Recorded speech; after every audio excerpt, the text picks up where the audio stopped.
생명이 있으면 그 생명은 살아있기 때문에 움직입니다. 그 생명은 소생합니다. 그 생명은 꿈틀거리지요. 우리가 하나님께 예배할 때 내 영에서 꿈틀거림이 있어야 됩니다. 내 안에 예수의 생명이 내 안에 꿈틀거려야 합니다. 아무 감각이 없이 이 자리에 앉아 있으면 안 됩니다. 그 생명은요, 내 안에 감동이 오게 하고, 그 생명은 내 안에 진실하게 하고, 내 안에 감격하게 하고, 내 마음에 진실을 토해내게 하고, 그 생명이 내 안에 그냥 가만히 있지 못하게 만듭니다. 뭔가 주님을 위해서 말하게 하고, 고백하게 하고, 결심하게 하고, 결단하게 만들고, 다짐하게 만들고, 주님을 향해서 내 안에 몸부림치게 하고, 이 땅에 영혼들을 바라봐도 주님의 마음이 어떠한지를 느껴서 그 생명이 생명을 낳게 만듭니다. 생명만이 생명을 낳습니다.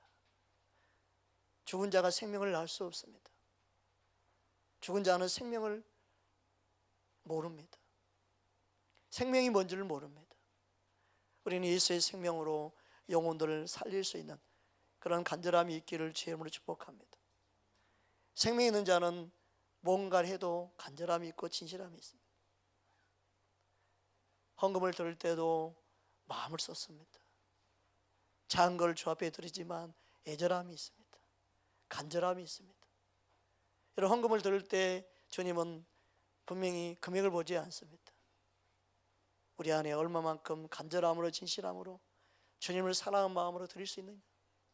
단돈 1,000원을 주 앞에 드려도 내 마음을 거기에 쏟아서 드릴 줄 아는 그 마음이 예배자의 마음이죠. 찬송 한 곡을 불러도 내 마음을 심는 겁니다. 내 안에 간절함을 거기에 쏟는 겁니다. 그게 영으로 예배하는 자이죠. 이 시간 이 자리에 앉았을 때 내가 주의 말씀을 듣기 원합니다.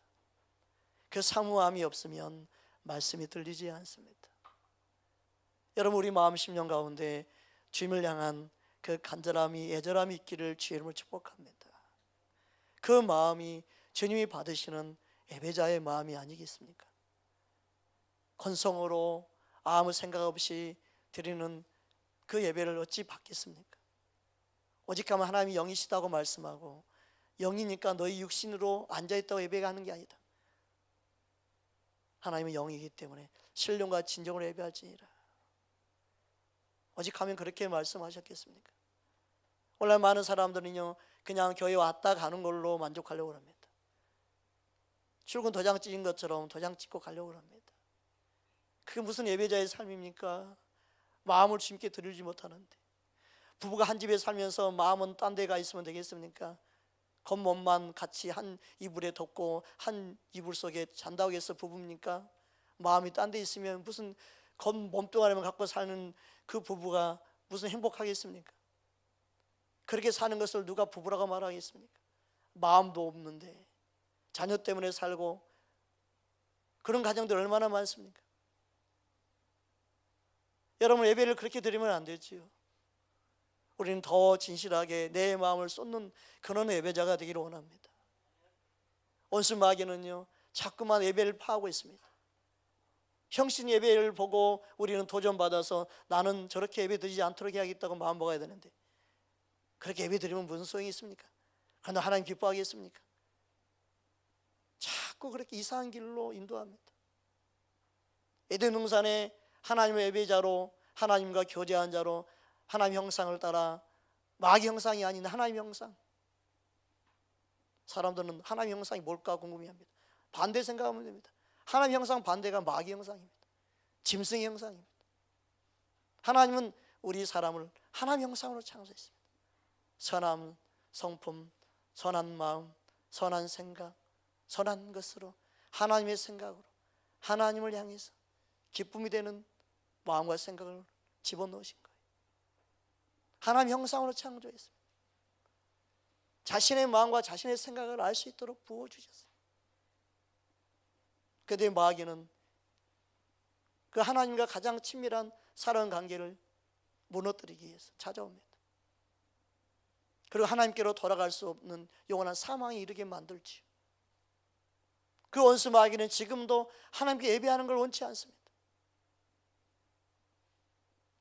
예배한다는 말은 하나님께 절한다, 경배한다, 그런 뜻이 있습니다. 하나님 향하여 입맞추는 게 예배입니다. 그런데 내가 마음이 없는 예배를 어떻게 예배라고 말할 수 있겠습니까? 우리는 이 시간 하나님이 찾는 예배자가 되기를 주의 이름으로 축복합니다. 여러분, 누가 어떻게 예배 드리냐 우리는 관심 가지면 안 됩니다. 내가 하나님께 온전한 예배를 드리고 있나, 내가 사람에게 보이려고 와 있나, 하나님께 진짜 내가 예배자로 이 자리에 앉아 있나, 그 마음, 하나님이 받으시는 마음의 심령 되기를 주의 이름으로 축복합니다. 내 마음이 동해야 되지요. 내 마음을 쏟을 줄 알아야 돼요. 헌금을 드려도, 기도를 해도, 찬양을 해도 내 마음을 거기다 쏟아내야 돼요. 내 마음의 애절함과 간절함을 그 찬양과 함께 고백할 수 있어야 돼요. 말씀을 들을 때도 아멘 맞습니다, 내가 그 말씀이 진리인 걸 믿습니다라고 내 마음을 화답을 해야 되죠. 그럴 때 하나님이 우리의 마음을 만지시고 내 안에 새 일을 행하시고 주님의 놀라운 일을 우리 안에 계속해서 우리의 믿음이 자라도록 주님이 만지시고 역사할 걸 믿습니다. 많은 사람들이 계속해서 있는 상처와 견고한 진으로 인해서 아파하고 괴로워하는 것을 주님이 알게 하셔서 벌써 오늘이 7주째 됐네요. 7번째인데 정확하게 말하면 8번 설교를 했어요. 그죠? 2달 동안 거의 한 것 같아요. 네. 오늘 또 견고한 진에 대한 말씀을 나누고 우리 안에 있는 자아 형성이 어떻게 되는지, 그래서 이것을 어떻게 물리치기 원하는지 주님의 말씀을 통해 은혜를 나누기 원합니다. 오늘 본문 누가복음 6장 43절 46절 다시 한번 함께 합독하겠습니다. 못된 열매 맺는 좋은 나무가 없고 또 좋은 열매 맺는 못된 나무가 없느니라. 나무는 각각 그 열매로 아나니 가시 나무에서 무화과를 또는 찔레에서 포도를 따지 못하느니라. 선한 사람 마음에 선한 것을 선한 내고 악한 자는 그 쌓은 악에서 악을 내나니 이는 마음에 가득한 것을 입으로 말함이니라. 너희는 나를 불러 주여 주여 하면서도 어찌하여 내가 말하는 것을 행하지 아니하느냐. 내 안에 상처를 쌓아두면 그 상처가 상처를 또 냅니다. 내 안에 악한 말을 들어서 그 악한 말을 두고 내 마음에 쌓아두면 내 입술에서는 계속해서 악한 말이 나갑니다. 그래서 누구와 어떻게 사느냐 그 영향을 받습니다. 참 무서운 거죠. 그래서 내 마음 심령 가운데 주님께서 함께 해주셔서 내 안에 선한 것을 쌓는 자가 되어야 합니다. 여러분, 우리의 자녀들은요 부모의 영향을 받아서 어릴 때부터 들었던 욕을 듣게 되면 자녀도 어떻게 될까요? 욕쟁이가 될 수 있어요. 제가 어린 시절에 동네 애들이 다 욕쟁이였어요. 싸우면 다 욕으로 싸웠어요. 누가 얼마나 욕을 잘하나. 네. 왜냐하면 친한 사람일수록 욕을 해요. 심한 욕이요 그만큼 친하다는 사이예요. 그런 환경, 그런 분위기에서 자라다 보니까요 다 욕으로 시작해 욕으로 끝나요. 어디라고 이야기 안 해도 여러분 알겠죠. 제가 사는 섬공화국인데 그 섬공화국에서는 유난히 그랬어요.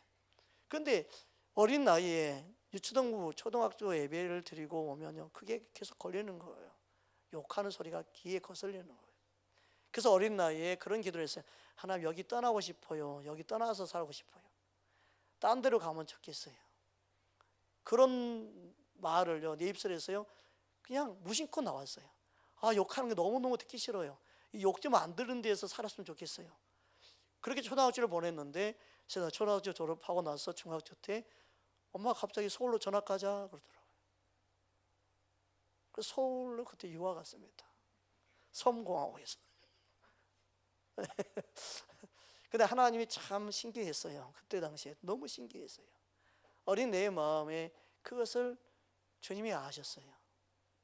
그리고 신기하게 서울로 저를 오게끔 인도해 주셨어요. 여러분, 우리가 주님의 뜻대로 살기 원하는 그 마음은 주님의 마음에 감동이 되지요. 주님의 기쁨이 되지요. 그게 왜 이루어진 겁니까? 주님의 마음이기 때문에 이루어지는 거예요.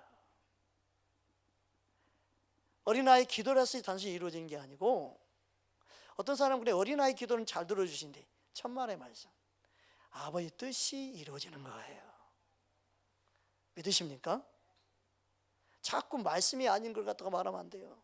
어린아이도 얼마나 이기적이고 욕심 많은 친구들이 많아요. 그러니까 주님의 뜻이 이루어지는 겁니다. 주님의 마음을 시원케 하고 주님의 마음에 쏙 드는 기도가 이루어지는 거지요. 그 말은 뭐예요? 말씀이 이루어지는 거예요. 할렐루야.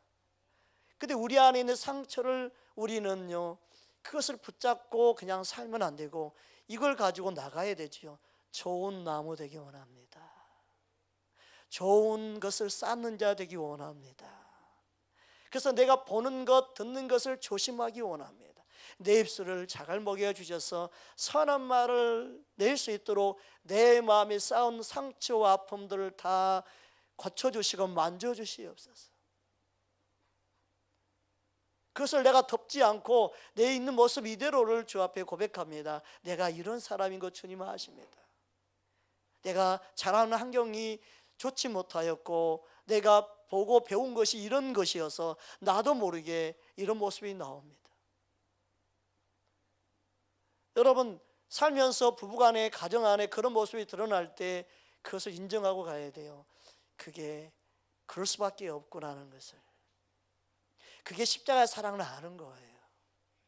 그리고 그 말을 듣고 우리는 함께 기도해 주고 그 말을 하는 그 안타까움을 우리는 함께 공유하면서 우리는 좋은 나무가 되도록, 그리고 마음에 좋은 것을 쌓을 수 있도록 서로가 돕는 자가 돼야 합니다. 믿으십니까? 그런데 가정 안에서 내가 저런 남자를 원하지 않았는데, 내가 저런 여자를 원하지 않았는데, 살다 보니까 내가 이런 남자인지 몰랐고 저런 여자인지 몰랐고, 그래서 다 상처 입어요. 왜 그래요? 지금 살고 있는 남편을 인정하지 원치 않는 거예요. 그럼 어떤 남편, 어떤 아내를 원해요? 내가 상상하고 있는 상상 속의 남편, 상상 속의 아내만을 계속 그리고 바라보고 있는 거예요. 현실에 직시하지 못하는 내 상태가 문제인 걸 모르고 있어요. 그래서 어떻게 해요? 계속해서 그런 남편을 보면서, 그런 아내를 보면서, 또 내가 이런 자녀를 낳으려고 하지 않았는데 나는 이런 자녀를 낳으려고 했는데, 그래서 내가 원하는 자녀의 모습이 아닌 걸 보고 어떻게 해요? 계속 서로를 보고 상처 입는 거예요. 거기에는 답이 없습니다. 그래서 상대방이 바뀌기만 원하는 거예요. 그는 십자가의 사랑이 아닙니다. 따라합시다. 예수님은 있는 내 모습 이대로 나를 품어주시고 안아주시고 사랑하십니다. 믿으십니까? 십자가의 사랑이라고 말한다면, 예수님을 믿고 예수님의 사랑을 안다면 상대방의 모습 그대로를 받아주는 거예요. 그대로를 안타까운 주님의 마음으로 품는 거예요. 가정은 그러기 위해서 있는 거예요. 분명히 가정 안에 원수라고 그랬는데 그 원수를 십자가의 사랑으로 이기는 게 가정이에요. 원수라고 말하고 적대심만 하지 말고 십자가의 사랑을 한다면 그 십자가의 사랑으로 원수를 품는 자가 되는 것이 가정이에요. 그것을 가르치는 것이 진짜 중요한 가정교육이에요. 십자가의 사랑으로 가정을 이루고 가정을 세워가는 것을 가르치는 게 우리가 우리의 자녀들에게 가르쳐야 될 영적인 믿음 생활의 원리예요. 예수님은 그것을 우리에게 가르치기 원하는 거예요. 어떤 목회자는 그렇게 말해요. 다 온전해지는 거다. 예수 믿으면 다 온전해지는 거다. 예수님처럼 되는 것이다. 그만 좀 쓸데없는 소리 그만하고 예수님처럼 자라가야 됩니다. 장성한 믿음의 분량까지 자라가는 거지, 온전해져 버렸다고 말하는 게 아니에요. 믿음이 자라가는 거예요. 십자가의 그 사랑으로 사랑할 때 자라가는 겁니다. 온전히 되어가는 거지. 예수 믿는가 동시에 온전히 져버린 게 아니에요. 제발 좀 자신을 속이는 거짓말을 그만하고 온전한 분은 예수님밖에 없습니다. 믿으십니까? 우리는 계속해서 예수님을 닮아가는 겁니다. 주님이 나를 사랑한 것처럼 주님은 하기 원하셔서 우리에게 주신 계명이 뭐예요? 서로 사랑하라입니다. 원수까지 사랑하라. 예수님의 사랑으로 사랑할 줄 모르면 그 예수 믿는 게 아니에요. 그 하나님을 사랑하나 하면서 형제를 미워하면 그건 거짓말하고 있다고 주님 말씀하신 거예요. 그래서 여러분, 우리 안에 주님의 사랑을 한다면 형제 자매의 상처, 아픔, 미움, 우리가 원치 않는 그런 모습까지도 품고 갈 수 있는 그런 주님의 마음을 가져야 되는 겁니다. 여러분의 상상 속에 있는 남편감, 상상 속에 있는 아내감, 거기에 세워나셔서 현실을 지금 살고 있는 남편, 아내를 사랑할 수 있는 하나님의 사람 되기를 주의 이름으로 축복합니다. 어떤 사람은 드라마 속에 나와 있는 남편을 보고, 남자를 보고 어머 멋있겠다, 저 사람이 나 남자이면 얼마나 좋을까, 내 남편이면 좋을까 꿈 깨세요. 그런 남자는 없습니다. 드라마 속에 나오는 그것은 드라마 속에 그냥 상상의 날가의 작가에 의해서 표현되는 연극일 뿐이에요. 실제로 살아가는 내 남편이 여러분이 사랑해야 될, 실제로 살아가는 여러분의 아내가 여러분이 사랑해야 될 주님의 뜻입니다. 믿으십니까? 여러분, 상처 주고 아파하는 그 모든 그 사람들을 예수님의 사랑을 품고 살아가기를 주님 원하십니다. 그게 진짜 주님의 사랑을 아는 것입니다. 이 세상 문화 보십시오. 안 맞으면 또 헤어집니다. 안 맞으면 또 갈랐습니다. 너무너무 쉽게 살아요. 자녀들은요, 어간데 없어요. 있는 사람이 내 엄마였다가 이 사람이 또 다른 사람이 됐다가 엄마가 아빠가 바뀌는, 자녀의 상처가 얼마나 많겠습니까? 원수마귀는 한국의 모든 가정들을 무너뜨려가고 있습니다. 이혼들이 얼마나 지금 높아지고 있습니까?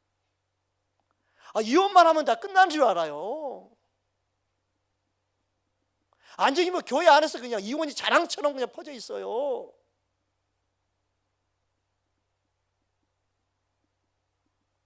여러분, 우리의 믿음이 바른 믿음이라면 이겨가는 겁니다. 원수를 사랑하는 것입니다. 십자가의 사랑으로 우리는 사랑할 수 있는 자가 되어야 합니다. 주님이 그것을 위해서 우리를 부르셨습니다. 상처를 이기셔서 여러분 안에 예수님의 복음이 여러분 입술에서 흘러가기를 주의 이름으로 축복합니다. 예수님의 십자가의 사랑은 모든 걸 이겼습니다. 우리도 그 예수를 믿는다면 우리도 이기는 줄 믿습니다. 할렐루야. 우리의 삶은 항상 전쟁터입니다. 전쟁이 없는 가정이 어디 있겠습니까? 이 땅에 사는 삶이 전쟁입니다. 또 이 땅에 사는 삶이 걱정 근심입니다. 걱정 근심이 없는 가정이 어디 있습니까? 개인적으로도 많고 가정 안에도 있고 교회에도 있습니다. 그것을 예수님의 사랑으로 얼마만큼 이겨가느냐, 이길 수 있는 은혜가 우리 모두에 있기를 주의 이름으로 축복합니다. 따라합시다. 나는 예수님께 붙어 있어 좋은 나무가 되기 원합니다. 아멘. 지난 시간에 숄 타이스 영적으로 묶임에 대해서 말씀을 나눴습니다. 창녀와 몸을 합한 사람은 창녀와 몸이 하나가 된다. 그 영적으로 묶이는 것이다. 영적으로 묶여서 그의 삶 속에 어둠이 계속 역사하게 된다. 또한 하나님보다 더 사랑하는 것이 있으면 그 사랑하는 것이 묶인다. 아브라함이 자녀를 사랑하는 것에 묶일까 봐 하나님은 그 사랑하는 너의 아들을 내게 바치라고 말씀했어요. 하나님께 바치는 그 모리아 산에 가서 드리는 그 순간 하나님은 그가 진짜 하나님을 경외한 줄을 알겠다고 말씀하시고 인정하시죠.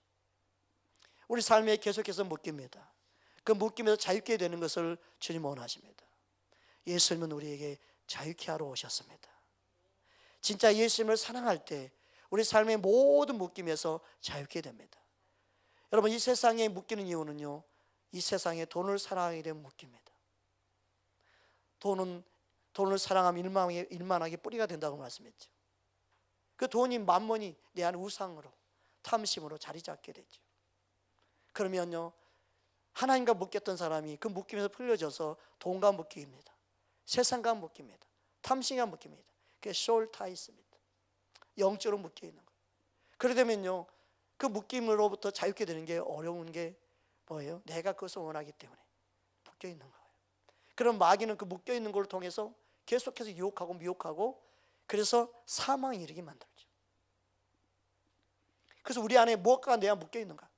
내 마음이 뭔가 집착하고 뭔가에 빠져 있으면 거기에 묶입니다. 이게 문제가 됩니다. 여러분, 우리는 항상 예수님께 붙어 있기 원합니다. 예수님께 붙어서 예수님과 영적으로 하나 되기를 원합니다. 예수님과 영으로 하나 되는 귀한 은혜가 각 개인에게 있기를 주의 이름으로 축복합니다. 그래서 우리는 계속해서 주님을 갈망해야 됩니다. 계속해서 우리는 주님을 사모해야 됩니다. 우리는 계속해서 주님을 향한 목마름이 있어야 됩니다. 그래야만 우리는 나도 모르는 사이에 뭔가 묶이지 않는 그런 깨어있는 상태에 있을 수 있습니다. 저와 여러분의 삶 속에 주님이 주시는 그 자유가 있기를 주의 이름으로 축복합니다. 제가 지난 주간에 또 하나의 사건이 있었습니다. 내 마음에서 원수마귀 이것 봐라, 나를 계속해서 마음을 썩게 만들고 묶이게 하는 것이 있구나. 그 마음을 내가 내려놔야겠다. 사람에게 묶일 때 그 마음 내려놔야 됩니다. 그리고 주님께 나아가야 됩니다. 내 마음이 주님을 향해야 합니다. 내 마음이 주님께 쏟아져야 합니다. 열심히 일한 사람은요, 일에 묶입니다. 성공할 수 있지만 주님과 멀어질 수 있다는 사실을 우리는 기억해야 되죠. 공부를 열심히 해서 공부를 열심히 하다 보면 공부에 뭔가 알아가는 지식에 빠져들면 거기에 묶여요. 그러면요, 예수님을 찾는 시간이 없어져요. 그것도 묶이는 거죠. 여러분, 우리는요, 항상 주님과 하나 되어져서 내 입술이 열 때마다 예수 이름이 흘러나오기를 주의 이름으로 축복합니다. 내가 무엇을 구하고 무엇을 찾고 있는지, 내 마음에 원하는 것들이 내 입에서 흘러나오게 되어 있습니다. 내 마음에 진짜 예수님을 사랑하는 사람은 항상 예수님이 흘러나오겠지요. 그래서 내 입술에서 무엇과 묶여 있는지 말하고 행동하게 된다는 사실을 기억하고, 여러분의 영을 살필 수 있는 귀한 은혜가 있기를 주의 이름으로 축복합니다. 따라합시다. 주와 합한 자는 주님과 한 영입니다. 아멘. 그 원수 마귀는요, 주님과 붙어 있는 것, 주님과 교제하는 것, 주님과 하나 되는 걸 원치 않아요. 그래서 어떻게든 다른 것에 시선을 뺏기게 만듭니다. 우리 마음을 다른 곳에 쏠리게 만듭니다. 이게 문제예요. 그게 현혹하는 거고, 그게 미혹하는 거고, 그게 시험에 들게 만드는 거죠. 우리 마음이 빼앗기는 순간 문제가 생기기 시작하는 거예요. 여러분, 주님 보시기에 합당한 심령 되기를 주의 이름으로 축복합니다. 그러니까 견고한 지는 보면 안 좋은 말과 그리고 안 좋은 생각이 빠지게 해서 그걸로 인해 스스로 상처 입고 괴로워하고, 그리고 그 말과 그 사람의 말과 그 상처 줬던 그런 것들이 자기 안에 남아서요, 그 생각 안에 집착하게 됩니다. 어둠에 사로잡힌 사람 특징은요, 누구 말 한마디에 계속 집착해요. 그가 나에게 이런 말했어, 그가 나에게 이렇게 말했어, 용서 못해, 두고 볼 거야. 계속 그 말이 사무쳐가지고 마음속에 그 원수 마귀가 집착하게 만드는 거예요. 그걸 예수 이름으로 물리쳐야 되는데 못 물리치고 가지고 계속 내 안에 되새김질하는. 여러분, 말씀을 되새김질해야지, 안 좋은 말, 상처되는 말을 받은 걸 가지고 되새김질하면 안 됩니다. 마귀가 안 좋은 기억을 계속 생각하게 하는 거예요. 몇 년 며칠 날 그때 저녁 어디서 그런 말 했었지, 잊어먹으려면 또 마귀가 생각하게 하는 거예요. 생각하게 해요. 또 생각. 그래서 그 생각에 집착해서요, 거기에 빠져들게 만들어요. 그 사람이 잘해준 거는요, 기억 안 나요. 안 해주고 못 해주고 그 상처 줬던 그 말에 빠지게 만드는 게 원수 마귀. 그 상처가 집착에 빠져서요 견고한 진이 되게 하는 거예요. 따라합시다. 예수 이름으로 집착은 떠나갈지어다. 아멘. 집착하는 건 안 좋은 겁니다. 좋은 것에 집착하는 건 좋은 거지만 안 좋은 것에 집착하는 건 안 좋은 거죠. 네. 안 좋은 것에 빠져 있으면 안 됩니다. 어린이들에게 왜 음란한 사이트나 음란의 그런 것을 보면 안 된다고 말을 해요? 그 그림이 생각에 집착에 빠지게 만들기 때문에. 한 소녀가 기도를 하는데 하나님, 여자들에게 옷을 주세요. 그렇게 기도하더랍니다. 무슨 여자들이 옷을 달라고 기도하냐 또 들어봤더니 하나님, 여자들에게 옷을 주세요. 우리 아빠가 보는 컴퓨터 안에 있는 여자들은 다 옷을 벗고 있어요. 그들 너무나 불쌍해요. 그들에게 옷을 좀 주세요. 안 좋은 그림을 본 것은요 자녀들에게요 기억이 됩니다. 보는 것 듣는 것에 영향을 받습니다. 그 원수마귀가 그걸 집착하게 만드는 거예요. 여러분이요 생각과 여러분의 모든 마음들의 상처들을요 예수님의 것을 예수의 피로 씻어야 되는 거죠. 예수를 물리쳐야 되는 거죠. 안 좋은 생각을 그냥 내 안에 자리 잡고 꼬아리 틀고 거기에다가 똥도 싸고 거기에다 집을 짓고 완전히 자기 집으로 만들게끔 만들면 안 되고 빨리빨리 치워버려야 되는 거예요. 네? 빨리빨리 치워야 돼요. 안 좋은 생각이 내 안에 들어오지 않도록 해야 되는 거예요. 집착하는 건 안 좋은 겁니다. 안 좋은 것에 집착하는 거예요. 그게 견고한 진이 된다는 것을 기억하기를 주님은 축복합니다.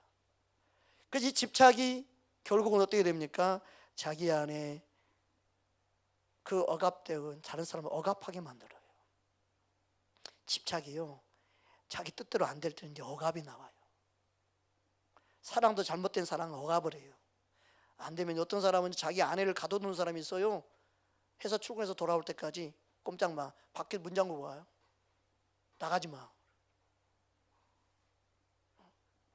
그게 사랑 아니죠. 너무너무 집착하면 그렇게 되는 거예요. 가둬둬요. 어떤 부모는 자녀를 가둬둬요. 꼼짝 마. 너 나가지 마. 너 방에 있어. 문 잠궈놓고 나가버려. 애기 바보 만드는 거예요. 자기 자녀 바보 만드는 거예요. 자기 아내 바보 만드는 거예요. 사람이 사람답게 못 살게 만드는 거죠. 집착은요 억압으로 나타날 수 있어요. 이 견고한 진에 대해서 어둠이 역사하는 거예요. 자기 욕심이 강하면 자기 욕심을 이루기 위해서 사람들을 억압하죠.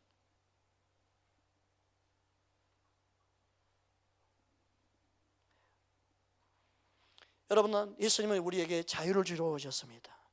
자유케 하는 은혜가 우리 모두에게 있는 줄 믿습니다. 그 다음에 그래도 안 되면 어떻게 됩니까? 우울한 마음이 옵니다. 우울증에 사로잡혀 우울이 옵니다.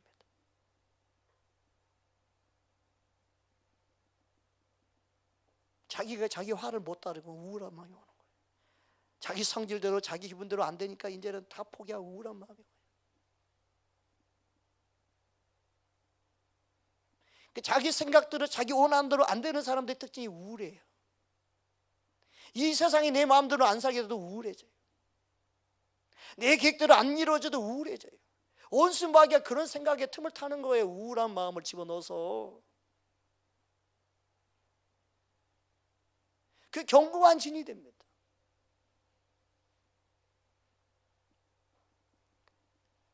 근데 이 모든 견고한 진의 안에 숨어있는 원수 마귀가요 어떻게 해요? 상대방을 죽이든 자기를 죽이든 죽음에 이르게 만들어요. 가정을 다 박살내게 만들어요. 개인의 인생의 삶을 다 망치게 만들어버려요.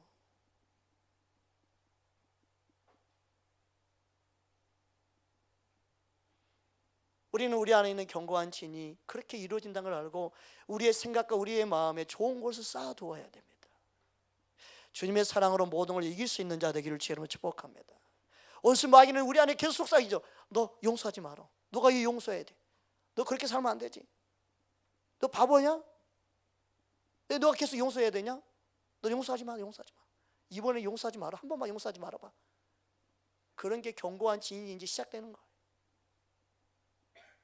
여러분, 우리는요 말씀 따라 살아야 됩니다. 변함없이 우리는 말씀으로 우리의 삶을 가꾸어 나가야 됩니다.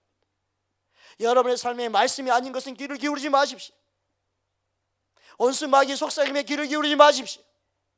잘못된 가르침에 귀를 기울이지 마십시오. 근데 문제는 뭐예요? 이 견고한 진을 피해서 말씀을 듣습니다.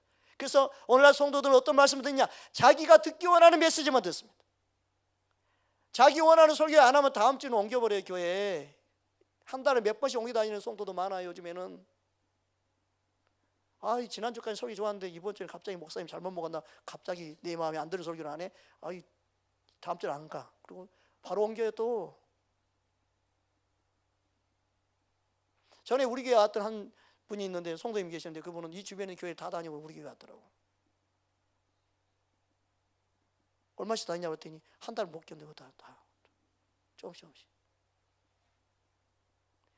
여러분, 우리 안에 있는 상처, 아픔들은요 계속해서 우리 안에 주님께로 나아가지 못하게 만들고, 다 이기적인 자기 중심으로 합리화시켜서 믿음 생활하게 만드는 그 속임수에 넘어가지, 속는 거예요.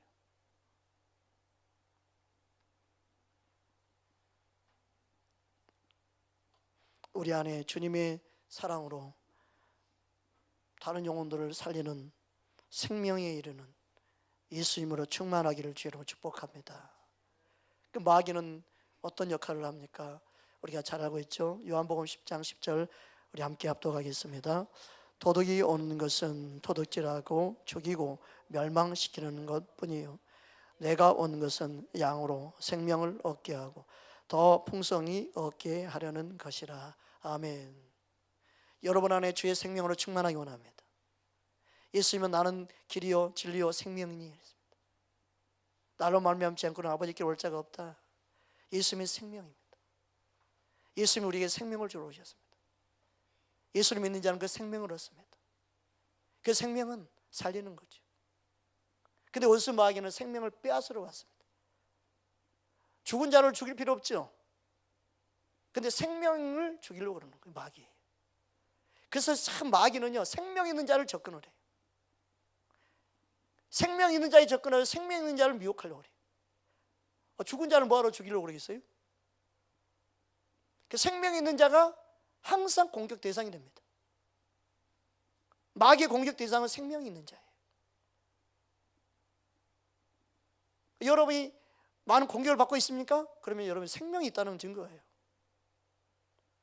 한국교회가 생명이 있다면요 세상으로부터 공격받습니다.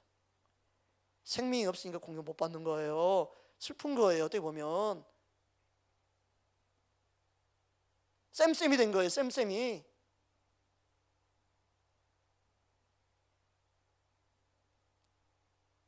예수의 생명이 있으면 세상 싫어합니다. 예수 예자도 못 꺼내게 만들죠. 진짜 바른 진리를 전하면 그들은 싫어합니다. 여러분, 우리는 예수의 생명을 가지고 있는 자입니다. 그 생명이 생명을 낳게 하는 줄 믿습니다. 근데 원수 마귀는 이 생명을 어떻게든 빼앗아가려고 그래요. 죽이려고 그래요. 멸망시키려고 그래요. 그 공격을 해요. 예수님 떠나게 만들어요. 기회만 엿봐서 어찌됐든 아버지 집에 돌아오려는 자, 야 돌아가, 야 돌아가, 이렇게 돌아오면 안 돼, 야 너 있던 길로 다시 가. 겁을 팍 주는 거예요.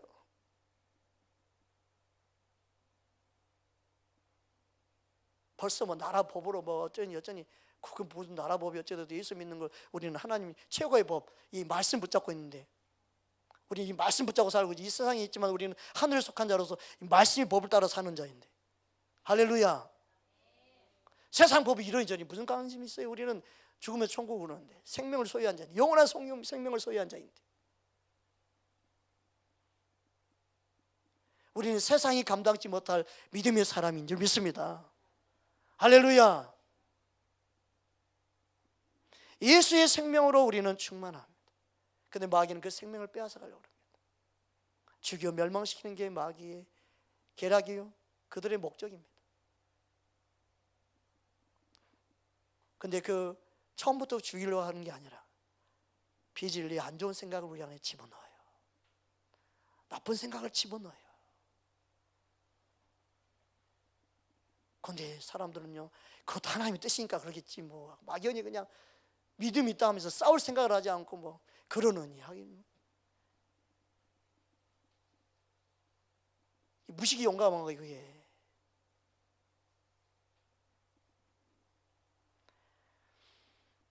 사람의 생각과 사람의 방법으로 우리는 하려고 하면 안 됩니다. 여러분, 한 집에 부모와 자녀 관계가 이루어져 있는데 육신의 아버지가 있어도 입으로 아버지를 부르지 못한다면 그 감정이 아버지라 느낄 수 있을까요? 아마 고아처럼 나는 살고 있다고 말하겠죠. 안 그러겠어요? 그런데 믿음 생활도 그렇게 하고 있으면 되겠습니까? 하나님이 나의 아버지인데 아버지라 부르지도 못하고 아버지라 느끼지도 못하고 살면 그 믿음 생활이 정상이겠습니까? 우리는 하나님을 아버지라 부를 때 마음이 뜨거워짐이 있어야 되고 주님의 사랑을 느껴야 되고 주님께 내 안에 믿음의 고백이 흘러나올 수 있는 그런 관계가 돼야 되지. 아무 감각이 없으면 안 되는 거 아니겠습니까? 여러분, 내 마음이 어디 있는지 원수 마귀에 더 이상 속지 말고 모든 막힌 담을 홀고 주님 앞에 나아갈 수 있도록, 하나님 아버지 앞에 나아갈 수 있도록 예수님 모든 길을 여신 줄 믿습니다. 할렐루야. 예수님의 그 보혈의 피를 힘입어 아버지 앞에 나아갈 수 있는 귀한 은혜가 우리에게 있음을 알고 날마다 하나님을 아버지라 마음껏 부를 수 있는 저와 여러분 되기를 주의 이름으로 축복합니다.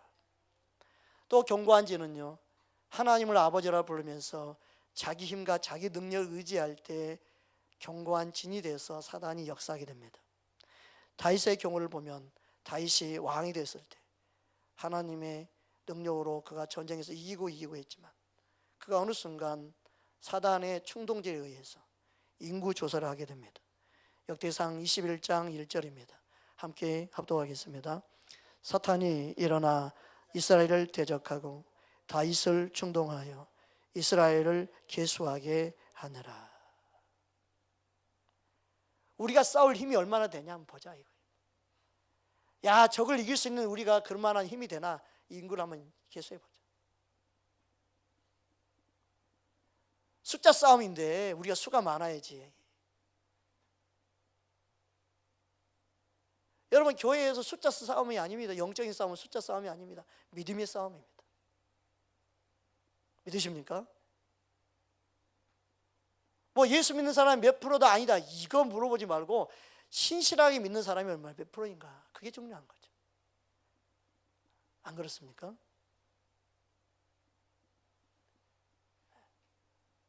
우리는요, 세상이 기준 삼아 믿음 생활하는 게 아닙니다. 우리는 말씀 따라 믿음 생활하는 하나님의 자녀인 줄 믿습니다. 이 인구조사론에서 다윗이 회개합니다. 8절 우리 함께 합독하겠습니다. 다윗이 하나님께 아뢰되 내가 이 일을 행함으로 큰 죄를 범하였나이다. 이제 간구하옵나니 종의 죄를 용서하여 주옵소서. 내가 심히 미련하게 행하였나이다 하니라. 하나님 왕에게 왜 이렇게 심하게 다루실까요? 그만큼 중요한 이치이기 때문이에요.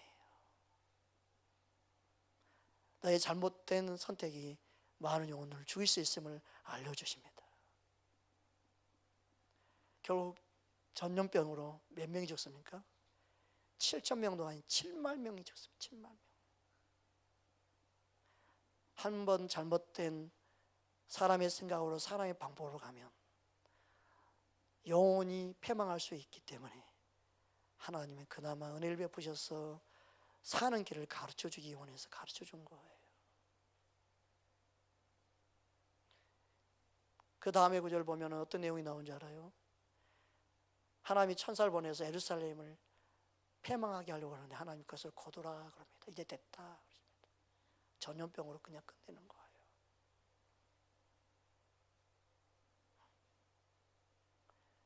여러분, 하나님 말씀만이 우리는 생명으로 인도하는 유일한 길입니다. 말씀 따라가야 삽니다. 온수 마귀에 속지 말고 잘못된 가르침에 속지 말고 말씀 따라 생명의 길로 갈 수 있기를 주의 이름으로 축복합니다. 그래서 우리는 우리 자신을 의지하면 안 됩니다. 우리는 내 자신을 신뢰하면 안 됩니다. 내 힘과 내 능력을 의지하면 안 됩니다. 오직 하나님만을 의지할 수 있기를 주님 원하십니다. 그래서 잠언서 3장 5절 6절에 다음같이 말씀하고 있습니다. 함께 합독하겠습니다. 너는 마음을 다하여 여호와를 신뢰하고 내 명철을 의지하지 말라. 너는 범사의 그를 인정하라. 그리하면 내 길을 지도하시리라. 아멘. 하나님을 의지하는 자 되기 원합니다. 내 주어진 환경 가운데 내가 할 수 있는 걸 의지하지 말고 주님을 의지하고 주님께 묻고 주님 앞에 아뢰 수 있기를 주의 이름으로 축복합니다. 그럴 때 하나님이 우리에게 답을 주십니다. 그럴 때 하나님은 우리에게 모든 환경을 열어주십니다. 사도들이 복음을 전하다 어려움을 당했을 때 그들이 고백한 고백이 뭐였는지 아십니까? 그들이 하나님의 고백한 고백은 딱 한 가지였습니다. 우리가 이렇게 고난받은 것은 우리를 의지하지 말고 우리 자신을 의지하지 말고 하나님을 의지하라는 뜻이라는 거예요. 그것을 사도들이 고백합니다. 그 말씀이 고린도후서 1장 8절 9절 말씀입니다. 함께 합독하겠습니다. 형제들아, 우리가 아시아에서 당한 고난을 너희가 모르기를 원하지 아니하노니 힘이 겹도록 심한 고난을 당하여 살 소망까지 끊어지고 우리는 우리 자신이 사형 선고를 받는 줄 알았으니 이런 우리로 자기를 의지하지 말고 오직 죽은 자를 다시 살리는 하나님만 의지하게 하심이라. 우리 삶에 고난이 있을 때마다 그 고난 하나님 의지하는 사인이지 고난 때문에 괴로워하고 고난 때문에 미치겠고 고난 때문에 힘들어하고 고난 때문에 괴로워하는 거기에 머물러 있는 원치 않습니다. 고난 가운데 하나님 우리에게 원하시는 사인은 하나님 의지하고 살아라 하는 사인입니다. 하나님만이 모든 고난을 이기게 하신 분이기 때문에 그렇습니다. 그런데 오늘날 인본은 뭐예요? 오늘날 인본은 그 고난을 괴로워하고 고난 때문에 힘들어하고 그것 때문에 괴로워하고 그것 때문에 못 살겠다고 말하게 만들고 그래서 그 고난을 도망치라고 말하게 만드는 게 온수 마귀의 가르침입니다. 거긴 답이 없습니다. 그래서 가정도 버리는 거 아니겠어요? 그래서 부부도 버리는 거 아니겠어요? 그래서 자녀도 버리는 게 아니겠어요? 그래서 부모도 버리는 게 아니겠어요? 다 버리는 거예요. 그게 지혜롭대요. 그거는 마귀의 소리입니다. 그거는 진리가 아닙니다. 그건 바른 가르침이 아닙니다. 세상이 그렇게 가르칩니다. 그런데 어느 순간에 그게요 옳다고 자리 잡고 있어요. 당연한 것처럼. 여러분, 우리는 우리 힘을 의지하지 말고 살아 역사하시는 주님을 의지할 수 있는 저와 여러분 되기를 주의 이름으로 축복합니다. 저는 그렇게 참 생각합니다. 가정만 잘 붙잡고 지키고 가도 하나님 앞에 칭찬이 있겠다. 여러분의 가정이 여러분이 섬기는 작은 교회입니다. 여러분의 가정에서 서로를 더 사랑으로 이기는 자 되기 바랍니다. 상처 아픔을 품어준 자 되기 원합니다. 그런 가정 이루기 원합니다라고 기도할 수 있기 원합니다. 상처가 없는 가정은 이 세상에 없습니다. 결혼이 없는 가정은 이 세상에 없습니다. 상처를 이기는 자 되기를 주님은 원하십니다. 할렐루야. 그 이기는 통로가 가정입니다. 더 이상 남편 원망하지 마세요. 더 이상 아내 원망하지 마세요. 더 이상 부모 원망하지 마세요. 더 이상 누구를 원망하지 말고 그것을 통해 하나님 의지하라고, 하나님만 붙잡으라고, 하나님께로 나오라는 사인임을 알고 믿음으로 이기는 자 되기를 주의 이름으로 축복합니다. 거기에만 답이 있습니다. 거기에만 모든 승리의 이김이 있습니다. 영적인 어린아이의 특징은요, 주관적이죠. 자기밖에 모르죠. 그래서 무조건 떼쓰죠. 얼마 전에 시장통에 가서 막 떼쓰는 아이를 봤는데 엄마는 뭐라고 하냐면, 야, 지갑 안 가져왔어. 나 지갑 집에 있단 말이야. 나중에 사줄게. 근데 얘는 막 떼써요. 지금 사줘. 나 돈이 없다니까. 지갑 안 가져왔다고. 애한테 막 그렇게 막 애들하고 이야기하는데도 애는 막 떼쓰는 거예요. 지금 사줘. 나중에 어떻게 믿어? 네, 신뢰가 깨진 엄마, 아이의 모습을 보았어요. 영적 어리면요, 무조건 때만 써요. 하나님 아버지의 뜻인지 아닌지 관심 없어요. 무조건 들어줘야 됩니다. 무조건 역사해야 됩니다. 무조건 이거 응답해 줘야 됩니다. 때 쓰는 기도하는 경우가 있어요. 1년 2년 가도 그 때 쓰는 기도는 안 이루어집니다. 하나님 말씀 따라 기도할 때만 이루어집니다.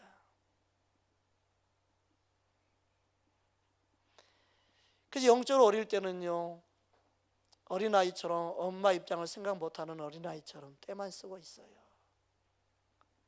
영적 어릴 때 그런 기도하는 경우가 많지요. 저도 어릴 때 그런 기도 많이 했어요. 무조건 때 쓰면 하나님 들어줄 줄 알고. 근데 그거 배워가죠. 걸어가면서 이건 안 되는구나 배우죠. 아이, 엄마가 안 들어주는구나. 그걸 알 때 이제 때 쓰다가 말죠.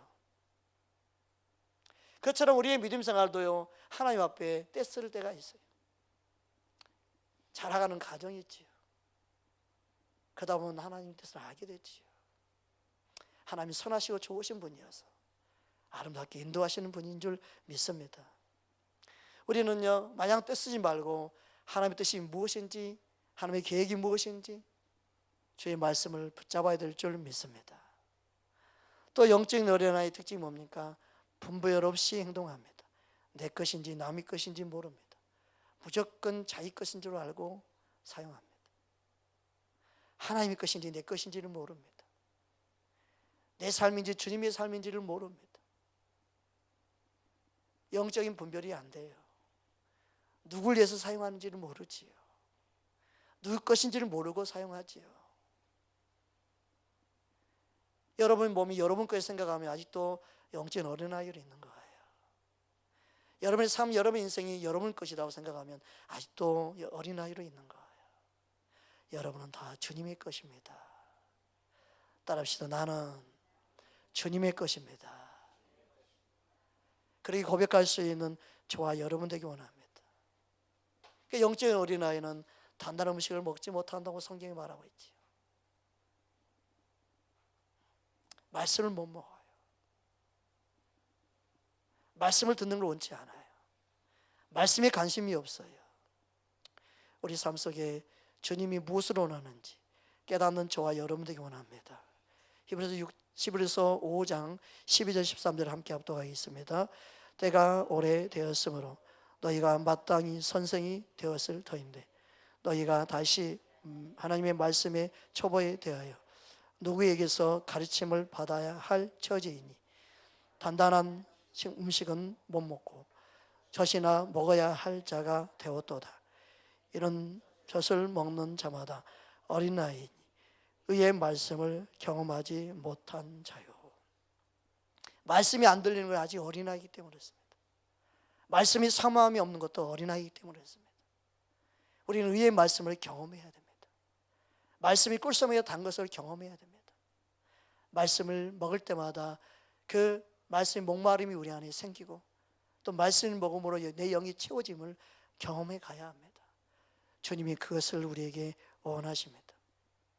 즉 뭐냐면 내가 듣기 좋아하는 소리만 듣기 원하면 안 된다는 거예요. 영적인 어린아이는요, 칭찬만 좋아합니다. 본인이 듣기 원하는 소리만 듣기 원합니다. 책망을 원치 않습니다. 듣기 싫어합니다.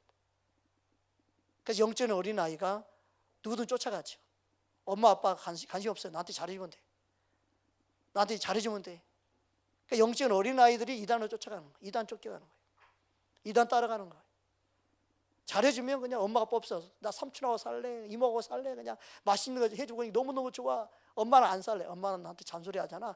나 책망하고 나 때리고 그러잖아. 야단치고 그러잖아. 아유 엄마 미워. 그래가지고 이모 따라간다고 따라가 그러잖아. 영적인 어린아이로 믿음 생활 만드는데 오늘 한국교회 안에 영적인 어린아이 너무너무 많습니다. 말씀을 모르고 가기 때문에 그렇습니다. 여러분, 우리는 영적으로 깨어서 하나님의 말씀 붙잡고 우리가 자라나야 될 줄 믿습니다.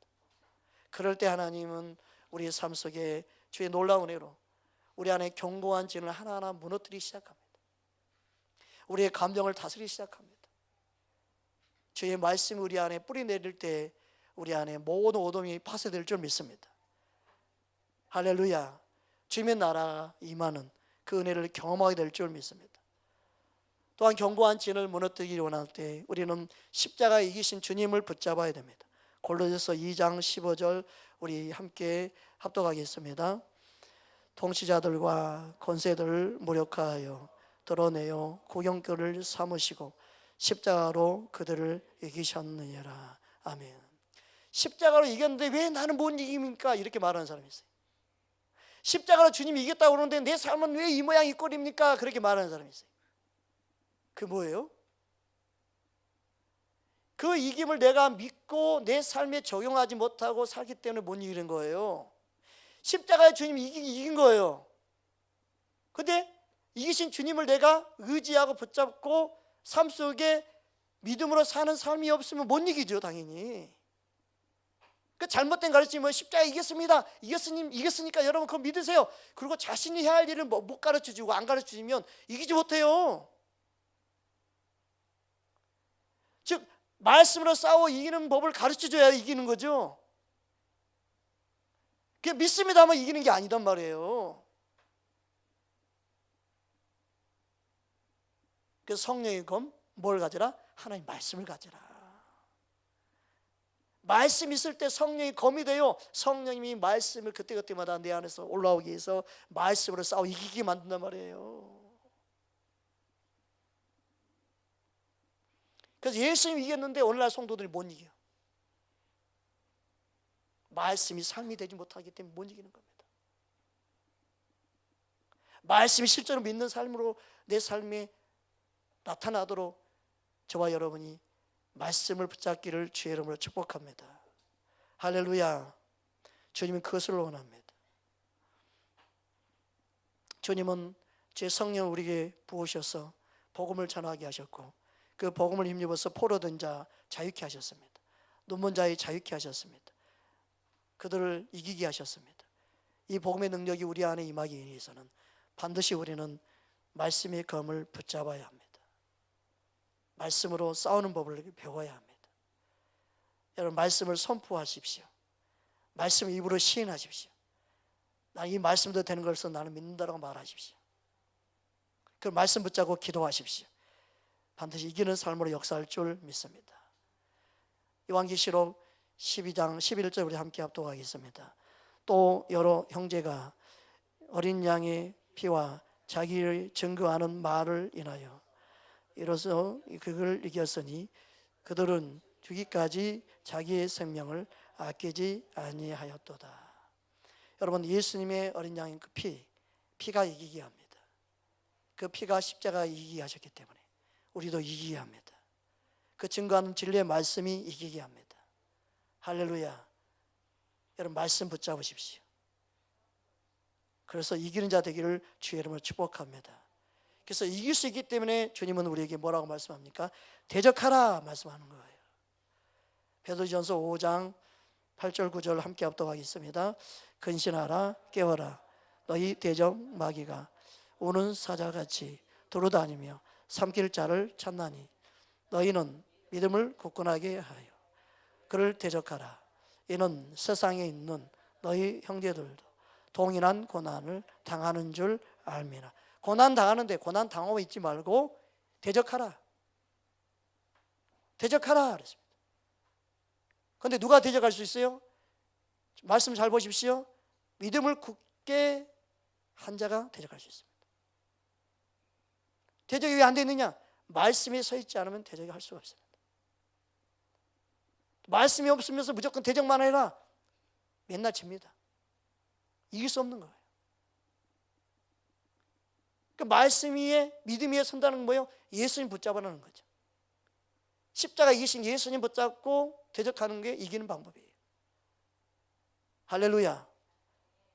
말씀을 정확하고 분명하게 저는 가르친다고 생각하는데 여기저기 빠지지도 않고. 왜요? 제가 가르치는 게 아니고 내 안에 성령님이 가르치기 때문에. 어느 한쪽에 치우치지도 않고. 안 그런 것 같아요? 말씀을 가르치는데 하나의 단면만 보고 가르치는 게 아니라 입체로 가르치는다. 여기 말씀 저기 말씀, 앞뒤 문맥, 뒤 사방팔방 다 말씀을 동원하면서 이 말씀이 이런 뜻이다 이렇게 가르치는 거하고, 단면 벽만 딱 그리고 벽만만 가르치는 거하고 틀리죠. 단면을 보면은 정상으로 보지 못해요. 말씀 전체를. 하나님의 말씀은 살아있어서요, 입체적으로 볼 수 있어야 돼요. 그래야만이 말씀이 왜곡되지 않고 잘못 가르치지 않아요. 그 대적하는 말씀이 베드로전서 맞나요? 야고보서에 들어있죠. 야고보서 4장 7절 함께 보겠습니다. 야고보서 4장 7절 시작. 그런즉 너희는 하나님께 순복할지어다. 마귀를 대적하라. 그래야면 너희를 피하리라. 순복하는 게 뭐예요? 말씀 붙잡고 사는 거죠. 하나님께 순복해야 돼요. 그럼 마귀는 대적해라. 이 대적하는 게 믿음의 선한 싸움을 싸우는 거예요. 할렐루야. 여러분, 우리 안에 상처 아픔을 주는 거 원수 마귀예요. 견고한 질을 형성하는 게 마귀예요.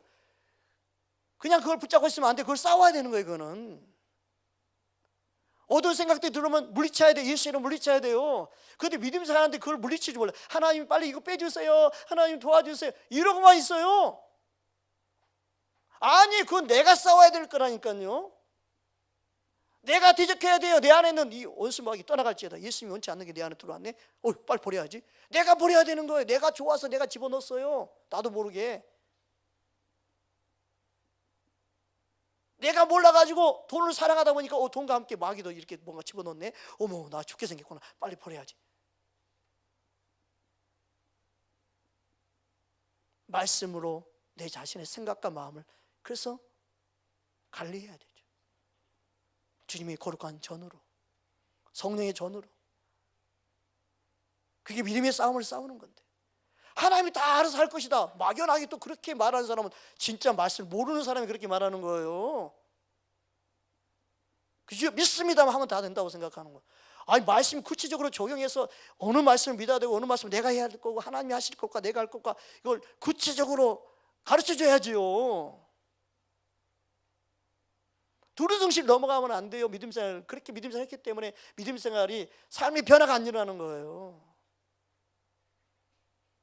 우리 안에 견고한 진을 주어서 상처 아픔을 주는 건 원수 마귀입니다. 주님이 원치 않는 견고한 진을 우리는 무너뜨리기를 원합니다. 그래서 우리가 성령의 충만함으로 말씀을 보장할 수 있기를 주의 이름으로 축복합니다. 할렐루야. 다음 주부터는 성령의 기름 부음이 무엇인지 그 부분에 대해서 말씀을 또 계속 좀 나누기 원합니다. 견고한 진을 여러분이 무너뜨릴 수 있고 그걸 붙잡고 주님과 씨름해서 이기는 자 되기를 주의 이름으로 축복합니다. 함께 기도하겠습니다.